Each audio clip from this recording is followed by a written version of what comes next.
Bonjour et bienvenue sur cette séance dédiée aux émotions. Une séance qui est prévue puisque beaucoup d'entre vous me contactent pour des difficultés de gestion des émotions. Et qu'est-ce qu'une émotion ? Une émotion, c'est une énergie en mouvement.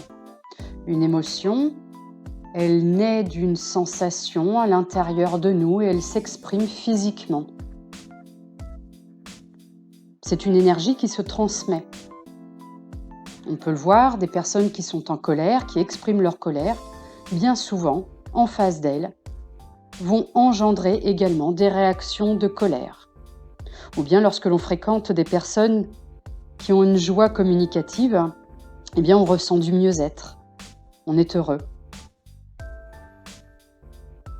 Les émotions, en fait, que l'on voit chez les autres, peuvent modifier nos propres ressentis. Ce sont des modifications mentales qui engendrent des modifications corporelles.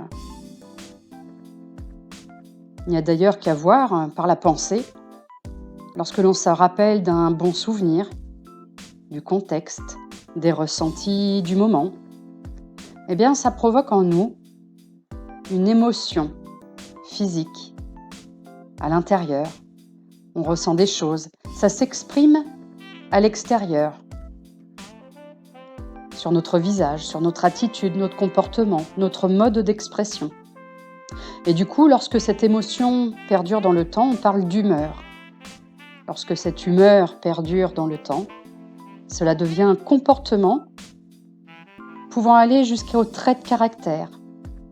Ce trait de caractère qui, lorsqu'il est identifié par plusieurs personnes nous concernant, ça devient chez nous une personnalité.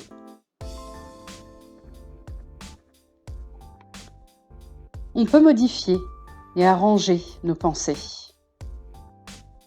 Ainsi, on peut observer nos émotions.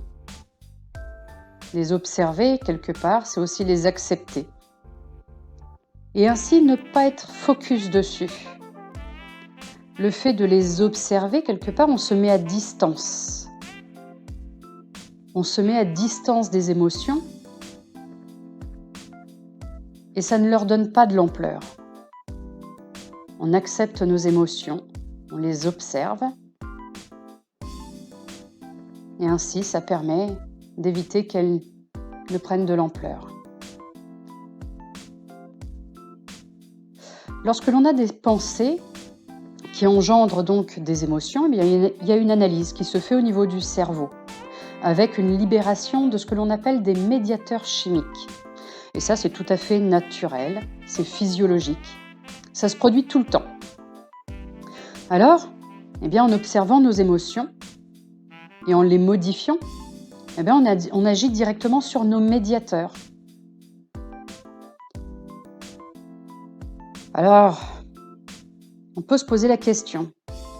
Lorsque l'on s'exprime en ces termes en disant « je suis en colère », est-ce réellement ce qui me caractérise de manière intrinsèque ? Suis-je réduite uniquement à cet état de colère ? En réalité, on devrait dire « je ressens de la colère ». Je ressens de la colère est plus approprié car cela correspond à une observation à un instant T, qui est en lien avec une situation X, avec peut-être d'autres personnes Y, voilà. Et donc, je ressens. D'ailleurs, vous pouvez faire vous-même l'expérience.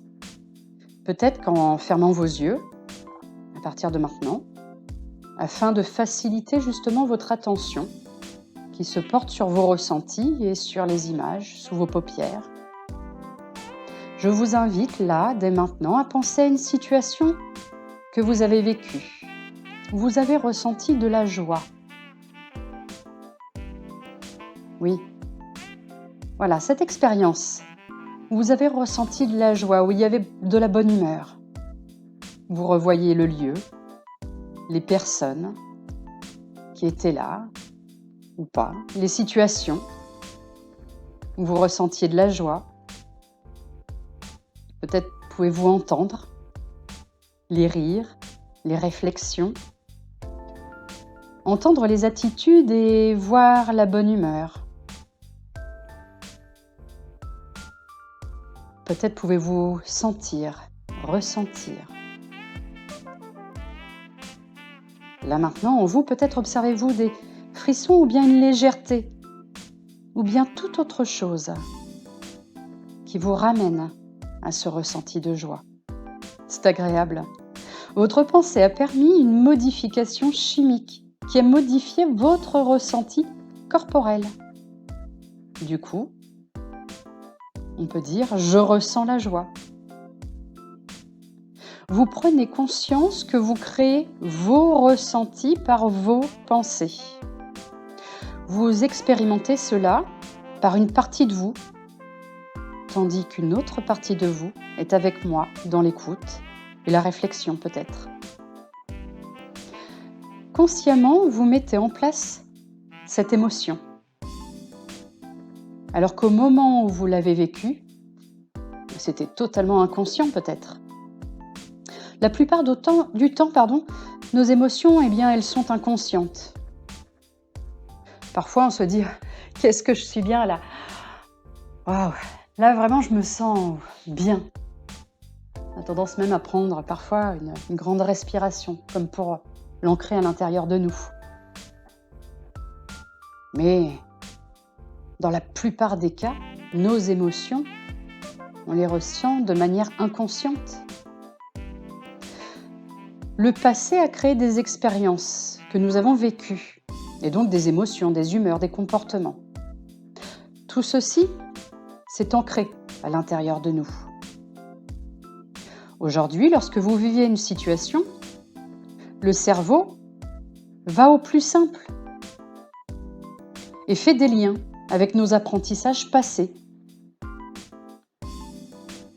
Alors, si par le passé, telle émotion a mené à tel comportement, le cerveau a tendance à refaire, même si les situations n'ont strictement rien à voir. Mais si la peur avait entraîné la fuite, le retrait, alors on reproduit. Ce qui veut dire que nous pouvons tous nous servir de nos acquis pour modifier nos comportements. N'est-ce pas ce que nous pratiquons avec l'hypnose ? Lors d'une séance d'hypnose, le consultant va se focaliser sur ses ressentis, va aller chercher à l'intérieur de lui-même des capacités, des ressources, alors qu'en même temps, il est avec son thérapeute. Et il va remettre en exergue toutes ces capacités acquises par le passé pour pouvoir résoudre une problématique du présent et modifier ainsi son futur. Alors, attention, il n'y a pas de bonnes ou de mauvaises émotions, elles sont toutes utiles.